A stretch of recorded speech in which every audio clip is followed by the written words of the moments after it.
Hello everybody, Trevor here. Man, it has been quite some time since the last video, but I'm going to do my best right now to try to catch you guys up best I can on where I'm at right now. So basically, right after I launched that video, the next day I went to a coffee shop, met this amazing girl named Tina. Oh my gosh, like white person. Honestly, at the district, at least where I was in, you don't see too many white creatures. And I'm like, what are you doing here in Nepal? She's just like, we minister to girls in the red light district. And I'm like, no way, like that's awesome. And I'm like, where are you guys at? And she's like, oh, we're over in Pokhara. And I'm like, Pokhara? She's like, yeah, it's about an 8-hour bus ride over that way. And I'm like, dude, and I felt this like weird peace going on in my heart. I'm like, oh shoot, that must be the Lord. I'm like, I know this sounds really weird, but would you be cool if I came with you guys? She's like, yeah, sure, no worries, like that would be sweet. And I'm like, sweet, when you guys leave? And she's like, oh, tomorrow. And I'm like, oh, great. Before I know it, I'm on this rickety old bus with 3 strangers who I have no idea of, going to a place I have no idea what it even remotely looks like, and I had no idea even existed.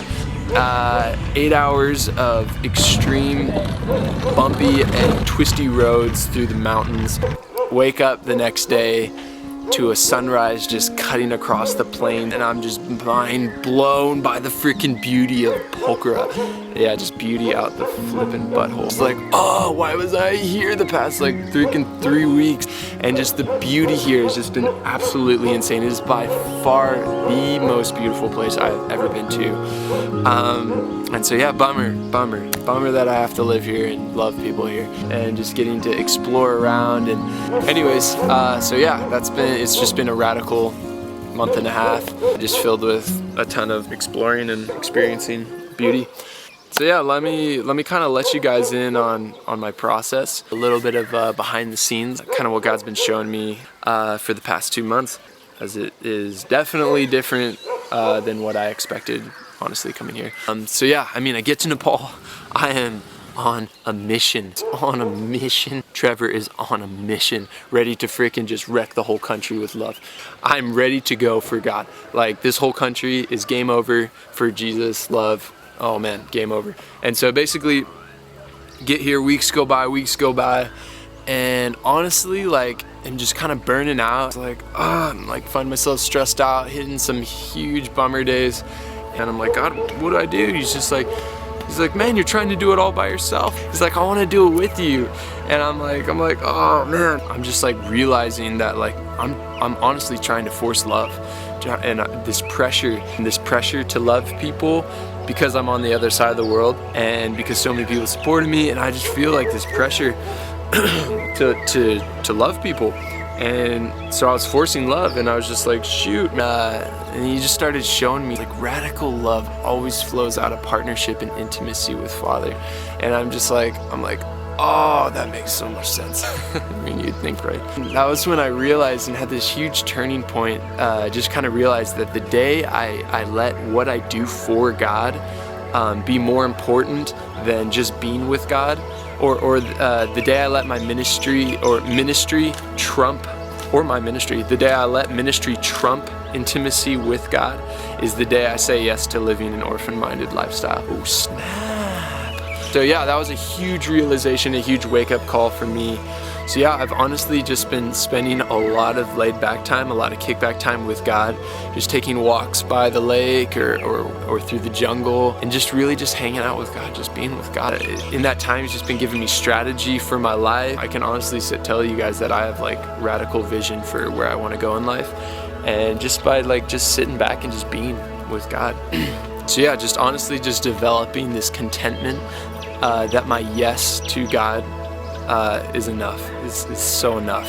And just being in His arms is enough, is completely enough. I mean, He didn't die so that He'd have a whole bunch of little slaves working for Him, working for His love. He tore the veil to be with us. That's intimacy. He died so that He could be with His kids, and that we could move with Him and love with Him, not for Him. And so it's this huge thing I've been learning, this with God, and it's just been crazy. Oh man, destroys orphan mentality, and just letting that reality, that with, just destroy any pressure to perform for God and to force love, and just letting that contentment and that rest that I'm enough drive me to love people. And it's just, love just presents itself just so much more naturally, and it's just beautiful to get to experience that and to do it with God. And it's been a huge process, and it took flying all the way over here to kind of realize that.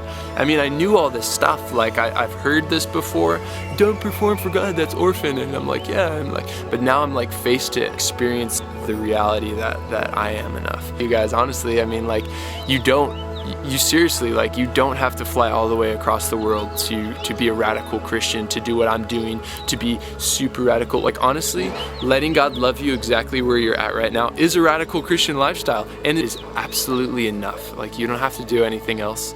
You don't have to be anyone else. You don't have to go anywhere else. That is all that matters. That is all that He says matters, because that's why He died for you. He just wants to be with you. And out of that rest and that contentment, letting that drive you to maybe want to fly across the world. Who knows?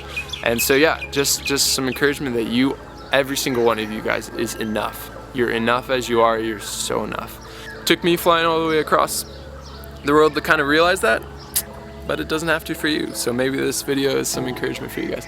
I honestly don't know how I'm going to do the videos, or how often or frequent I can bring these videos to you guys. I mean, I overthought it so much, I had to go back to just raw simplicity. I figured that that's, like, honestly just the best way to do life. I honestly have no idea when I'm gonna give you guys the next video. I'm planning on hoping that every single time I kind of we change spots or wherever I'm going next, like, I'll try to spit out a video for you guys and keep you guys updated. So namaste from here in Nepal, and yeah, stay tuned for wherever I'll be next.